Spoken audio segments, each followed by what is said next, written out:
Holalkere doctor Baba Saheb B R Ambedkar ಹೋರಾಟದ ಕರೆಗೆ ಶತಮಾನದ ಸಂಭ್ರಮ ಮತ್ತು ಸಸಿ ನೆಡುವ ಕಾರ್ಯಕ್ರಮವನ್ನು ಹೊಳಲ್ಕೆರೆ ಪಟ್ಟಣದ ಬಾಲಕಿಯರ ಎಸ್ಟಿ ಹಾಸ್ಟೆಲ್ನಲ್ಲಿ ಆಯೋಜಿಸಲಾಗಿತ್ತು.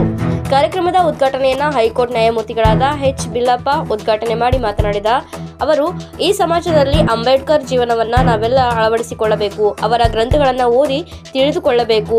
ಅವರ ಮಾರ್ಗದಲ್ಲಿ ನಾವು ಬದುಕು ಕಟ್ಟಿಕೊಳ್ಳಬೇಕೆಂದು ತಿಳಿಸಿದರು. ಹೊಳಲ್ಕೆರೆ ತಹಶೀಲ್ದಾರ್ ಬಿಬಿ ಫಾತಿಮಾ, ಹೊಳಲ್ಕೆರೆ ತಾಲೂಕು ಸಂಚಾಲಕರಾದ ಡಿ ರುದ್ರಪ್ಪ, ಟಿ ಕಸ್ತೂರಪ್ಪ, ರಾಜ್ಯ ಸಂಚಾಲಕರಾದ ಹೆಣ್ಣೂರು ಶ್ರೀನಿವಾಸ್, ರಾಜ್ಯ ಸಂಘಟನಾ ಸಂಚಾಲಕ ಸತ್ಯ, ಜಿಲ್ಲಾ ಮುಖಂಡ ಮಹಾಲಿಂಗಪ್ಪ ವಾಲ್ಮೀಕಿ, ಸಮಾಜದ ತಾಲೂಕು ಅಧ್ಯಕ್ಷ ಸುರೇಶ್ ಗೌಡ್ರು ಕಾರ್ಯಕ್ರಮದಲ್ಲಿ ಭಾಗಿಯಾಗಿದ್ದರು. ಈ ಪೃಥ್ವಿಯಲ್ಲಿ ಎಷ್ಟೋ ಶತಮಾನಗಳಿಗೆ ಒಮ್ಮೆ ಮಾತ್ರ ಆದರೆ ಅವರನ್ನು ನಾವು ಅರ್ಥ ಮಾಡ್ಕೊಳ್ಳೋಕ್ಕಾಗಿಲ್ಲ. ಅವರಿಗೆ ಸಲ್ಲಬೇಕಾದಂಥ ಗೌರವವನ್ನು ನಾವು ಕೊಡಲಿಲ್ಲ. ಅವರ ಆಲೋಚನೆಗಳನ್ನು ಬದುಕಿದರೆ ನಾವೆಲ್ಲರೂ ಸಂತೋಷವಾಗಿದ್ದರೆ ಅಂಬೇಡ್ಕರ್ ಸಂತೋಷವಾಗಿರ್ತಾರೆ. ಅಯ್ಯ, ಬದುಕನ್ನು ಕಟ್ಕಳೆಯ, ಒಳ್ಳೆಯ ಬದುಕನ್ನು ಕಟ್ಕಳೆಯ ನೀನು ಅಂತ ಹೇಳಿದಂಥ ಇದನ್ನು ಅರ್ಥ ಮಾಡ್ಕೋಬೇಕಾದ್ರೆ ನಾವು ಅಂಬೇಡ್ಕರ್ ಅವರ ಎರಡು ಮಗ್ಗಲುಗಳನ್ನು ನೋಡಬೇಕಾಗುತ್ತೆ. ಅಂಬೇಡ್ಕರ್ ಅವರ ಜೀವನವನ್ನು ನೋಡಬೇಕಾಗುತ್ತೆ. ಅಂಬೇಡ್ಕರ್ ಅವರ ಚಿಂತನವನ್ನು ಕೂಡ ನೋಡಬೇಕಾಗುತ್ತೆ. ಅವರ ಜೀವನವೇ ಅವರಿಗೆ ಪಾಠವಾಗಿದೆ. ಅವರ ಚಿಂತನೆಗಳು ಅಮೋಘ ಅಮೋಘ ಅಮೋಘ. ನಾನು ನನ್ನ ತಿಳುವಳಿಕೆಯಲ್ಲಿ 50,000 ಪುಸ್ತಕಗಳನ್ನು ಸ್ವಂತಕ್ಕೆ ಇಟ್ಕೊಂಡು ಓದಿರುವಂಥ ಮನುಷ್ಯನನ್ನ ಇದುವರೆಗೂ ನೋಡಿಲ್ಲ. ಅದು ಅಂಬೇಡ್ಕರ್ ಅವರು ಒಬ್ಬರೇ ಮಾತ್ರ. That's the craze.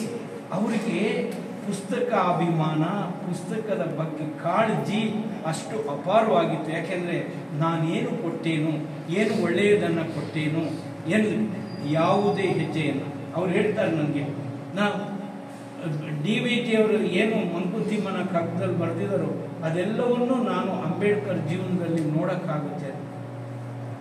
ಅವರ ಇಡೀ ಶರೀರವನ್ನು ಬಗೆದ್ರೆ ಇನ್ನೊಂದು ವ್ಯಕ್ತಿಯ ಬಗ್ಗೆ ದ್ವೇಷ ಆಗಲಿ, ಅಸೂಯೆ ಆಗಲಿ ಇಲ್ಲ.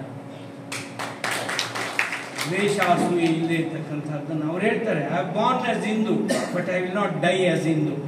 ನಾನು ಹಿಂದೂವಾಗಿ ಹುಟ್ಟಿದ್ದೇನೆ, ಆದರೆ ಹಿಂದೂವಾಗಿ ಸಾಯಲ್ಲ ಇನ್ನೊಂದು ಧರ್ಮವನ್ನು. ಅವರ ಕೊನೆಯ ಕಾಲದಲ್ಲಿ ಅವರು ಬೌದ್ಧ ಧರ್ಮವನ್ನು ಅನುಸರಿಸ್ತಾರೆ. ಅಷ್ಟಕ್ಕೆ ಎಷ್ಟು ವಿಚಾರ ಮಾಡಿದ್ದಾರೆ ಅನ್ನುವಂಥದ್ದನ್ನ ನೀವು ಗ್ರಂಥಗಳನ್ನು ಓದಿ ತಿಳ್ಕೊಳ್ಳಿ. ಆ ಯೋಚನೆ, ನಾನು ಯಾವ ಧರ್ಮಕ್ಕೆ ಹೋದರೆ, ಇಸ್ಲಾಂ ಧರ್ಮಕ್ಕೆ ಹೋಗ್ಬೇಕಾ, ಕ್ರಿಶ್ಚಿಯನ್ ಧರ್ಮಕ್ಕೆ ಹೋಗ್ಬೇಕಾ, ಯಾವ ಧರ್ಮಕ್ಕೆ ಹೋದರೆ ನಾನು ಸಮಾನತೆಯನ್ನು ಕಾಣ್ಬೋದು, ಎಲ್ಲರೂ ಸುಖವಾಗಿರೋದನ್ನು ಕಾಣ್ಬೋದು, ಅಂತಹ ಧರ್ಮವನ್ನು ಆಯ್ಕೆ ಮಾಡಬೇಕು ಅಂತ ಅವರು ಬೌದ್ಧ ಧರ್ಮವನ್ನು ಆಯ್ಕೆ ಮಾಡ್ತಾರೆ. ಯಾಕೆಂದರೆ ಸಮಾನತೆಯ ವಿಷಯ ಅದರಲ್ಲಿ ಇದೆ ಅನ್ನುವಂಥ ಕಾರಣಕ್ಕೆ. ಆತ್ಮೀಯ ಬಂಧುಗಳು, ಸ್ವಲ್ಪ ಅವರ ಸ್ಥಿತಿಗತಿಗಳನ್ನು, ಕಾಲಮಾನವನ್ನು ಅರ್ಥ ಮಾಡ್ಕೊಳ್ಳೋಣ. ಯಾವಾಗಲೂ ನಾವು